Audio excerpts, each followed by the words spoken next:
Hello students, I hope so आपने मेरी दोनों पहले वीडियोस देख ली होगी जिसमें हमने न्यूट्रिशन के बारे में अच्छे से पढ़ लिया, मोड ऑफ न्यूट्रिशन के बारे में पढ़ लिया, ऑटोट्रॉफिक कौन से होते हैं, हेटेरोट्रॉफिक कौन से होते हैं। उसके बाद हमने फोटोसिंथेसिस अच्छे से पढ़ी है, अच्छे से उसके रॉ मटेरियल्स के बारे में बात करी है, कहाँ से इनटेक होते हैं वो raw materials. Along with that हमने क्या पढ़ा है कि what are the experimental evidence to show that these raw materials are important for photosynthesis. उसके बाद हमने हेटेरोट्रॉफिक मोड ऑफ न्यूट्रिशन पढ़ा जिसमें हमने पैरासिटिक, सैप्रोफिटिक एंड होलोजोइक पढ़ा। इस वीडियो में हम डिस्कस करेंगे कुछ प्रीवियस ईयर में आए हुए क्वेश्चंस आपके। स्टार्ट करते हैं। ऑब्वियसली सारे क्वेश्चंस मैं आपसे अपनी वीडियोस में डिस्कस कर चुकी हूँ, लेकिन एक बार फिर से बात कर लेते हैं इनके बारे में तो आपकी रिवीजन हो जाएगी। चलिए आइए, पहला क्वेश्चन है आपके पास, name the various heterotrophic mode of nutrition. Heterotrophic mode of nutrition कौन से होते थे? Heterotrophic mode of nutrition are done by those organisms that depends upon other for their food. वो दूसरों के ऊपर डिपेंड होते थे अपने फूड के लिए। तो ऐसे तीन थे, parasitic, saprophytic and holozoic.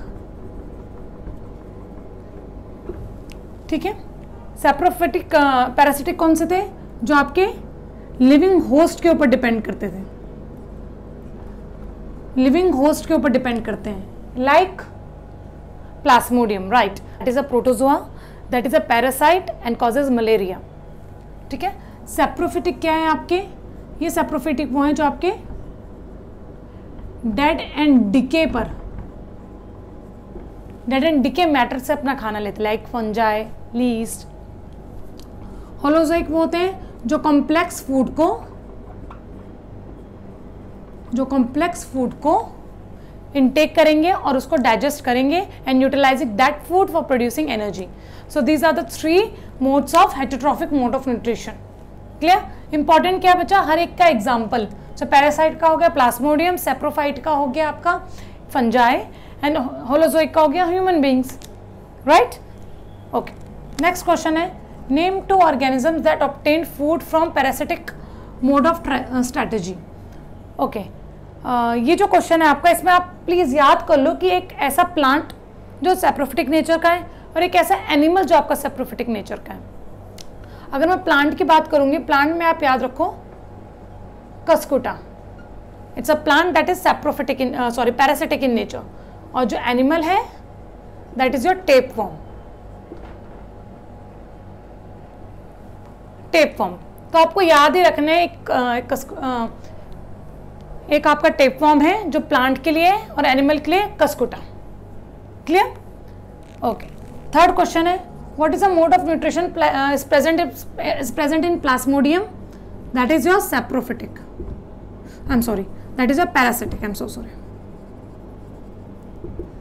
Parasitic. How do fungi obtain food? Fungi का एग्जाम्पल क्या था आपका? Saprophytes. It is saprophytic, it is saprophytic organism. ठीक है, it obtains it food from dead and decay matter, dead and decay matter से अपना ये food obtain करता है। Next, name the green dots. पहली बात ग्रीन की बात हो रही है।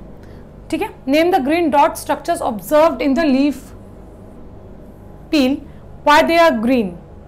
ओके, ये अच्छा क्वेश्चन है, सीबीएसई वालों ने दिया था ये। ठीक है, ग्रीन का अगर आपको बाय चांस समझ भी नहीं आ रहा है ये क्या डॉट्स हैं, हमने कुछ ऐसा पढ़ा नहीं है, कौन से डॉट्स हैं, कहाँ पर लीफ में ग्रीन वर्ड आया है। ठीक है, ग्रीन रेफर्स टू इधर योर क्लोरोफिल और योर क्लोरोप्लास्ट। ठीक है, अब यहाँ पे स्ट्रक्चर की बात हुई है, ग्रीन डॉट स्ट्रक्चर्स, तो स्ट्रक्चर इज योर क्लोरोप्लास्ट। और अगर पिगमेंट लिखा होता है यहाँ पर तो आप क्या बोलते हैं? क्लोरोफिल। राइट? सो यहाँ पर आंसर इज क्लोरोप्लास्ट। और वो ग्रीन कलर क्यों है? Because they contain chlorophyll.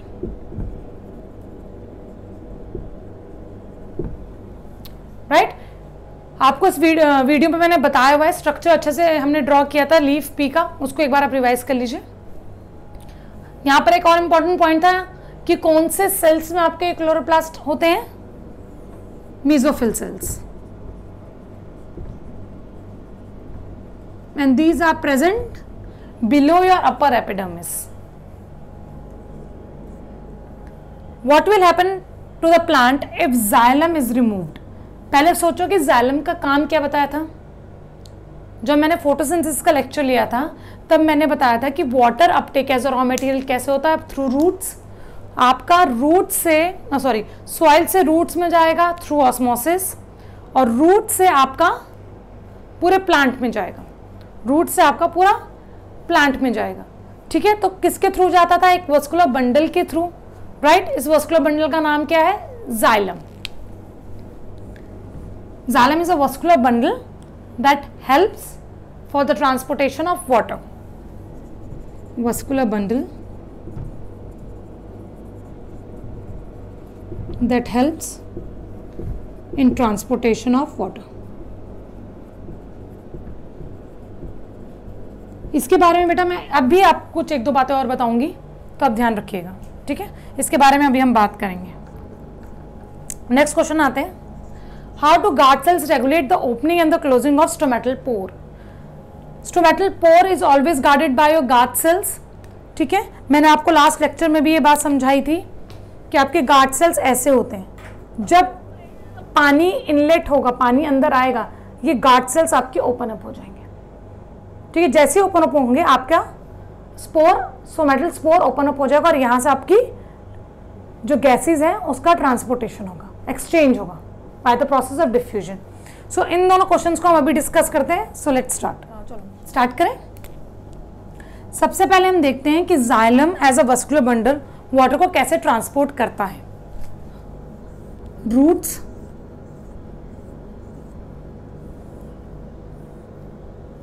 Leaves by shoot. This part is called as a shoot. Your stem part. And this part is called as a root.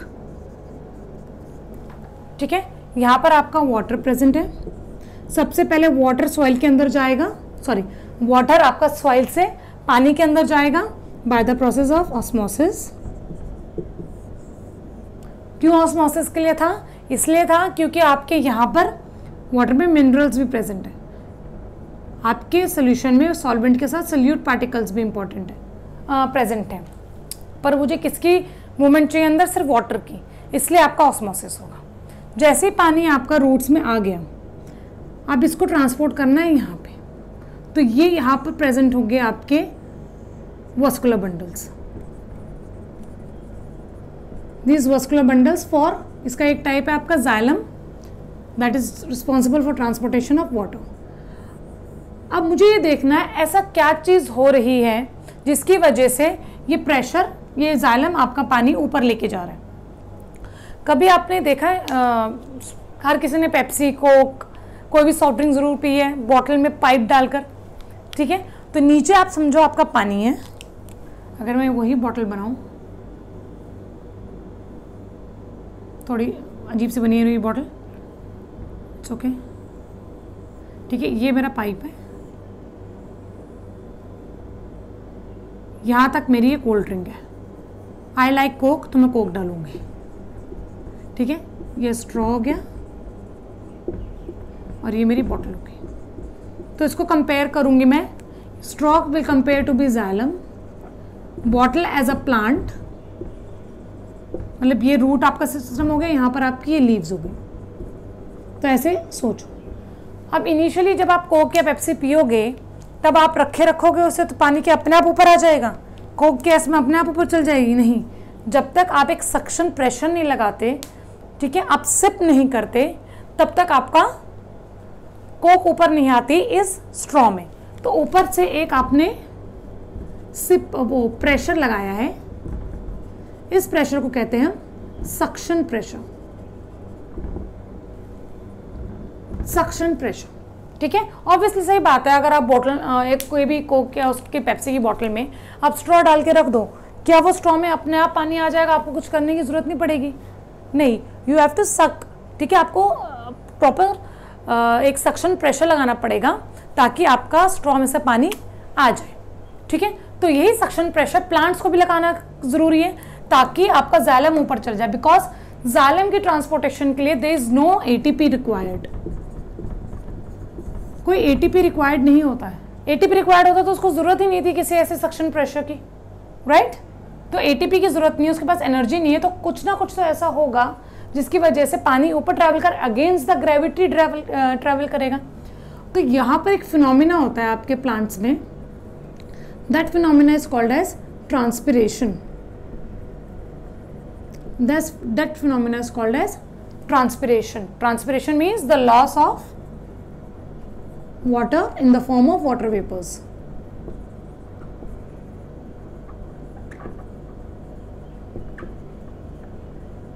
तो यहाँ पर pressure क्या हो जाता है, लो हो जाता है, कम हो जाता है, ठीक है। और यहाँ पर पानी का प्रेशर क्या है, ज़्यादा है।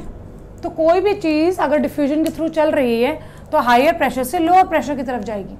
तो इस तरीके से आपका पानी जालम के थ्रू एक ऐसी जगह पे जाएगा जहाँ पे पानी की कमी है, पानी की ज़रूरत है, जहाँ पर पानी का प्रेशर क्या है, कम है।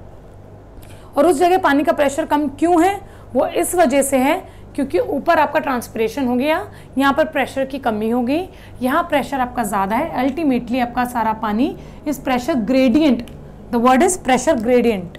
बच्चों ये वर्ड्स आपको अपने एग्जाम में यूज़ करने हैं, तो प्लीज़ इसी तरीके से याद रखिएगा। Pressure gradient, gradient means a difference of two concentration, ठीक है।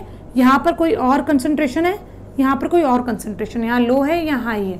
तो ऐसा जब सेटअप बनता है इसे कहते हैं gradient. And when we are talking about pressure, क्या हो जाएगा वो आपका प्रेशर ग्रेडियंट। क्लियर है। तो जो प्रेशर ग्रेडियंट सेटअप हो गया, इसकी वजह से आपका सारा पानी आपकी रूट से कहाँ चला जाएगा, उस जगह जहाँ पे प्रेशर कम है, that are your leaves. Clear. हम एक और बात कर पाते हैं इस बारे में, हम कभी क्या मतलब बोला जाता है कि ये चीज़ it acts as a source, और जहाँ पर लो प्रेशर है it acts as a sink, ठीक है। तो always there is a movement of particles from source to sting, ठीक है। अच्छे इस टॉपिक समझ में आ गया, ये क्वेश्चन अच्छे से समझ में आ गया। मैंने इस क्वेश्चन के पूरी डिटेल आंसर दे दिए जालम के रिस्पेक्टिव में, ओके। अब नेक्स्ट है regulation and opening, the opening and the closing of stomata. इसके लिए भी कुछ ऐसे वर्ड्स मुझे आप लोगों को बताने, इसलिए मैं ये क्वेश्चन डिस्कस कर रही हूँ आपसे। एक और इम्पॉर्टेंट चीज़, please practise your diagrams for stomata. Stomata के जो डायग्राम्स है you have to practise them, ठीक है, ओके। पहले मैं एक क्लोज स्टोमेटा बनाती हूँ। These are my guard cells, subsidiary sales,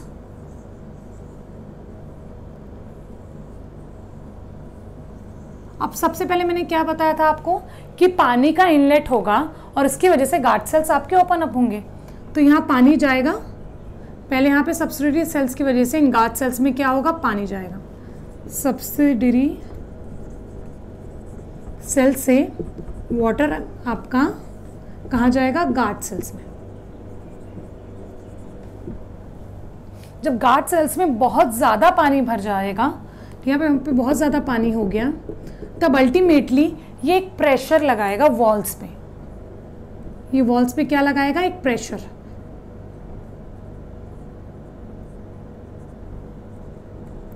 इस प्रेशर को कहते हैं, गार्ड सेल्स में जब वाटर की कंसंट्रेशन ज़्यादा हो जाएगी तब this water will exert pressure on the walls. This will exert pressure on the walls, and this pressure is termed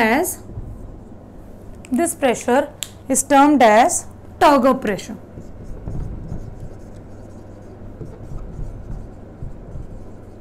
ये टर्गो प्रेशर इतना होगा कि ऑटोमेटिकली यहाँ पर एक स्टोमेटल पोर बन जाएगा।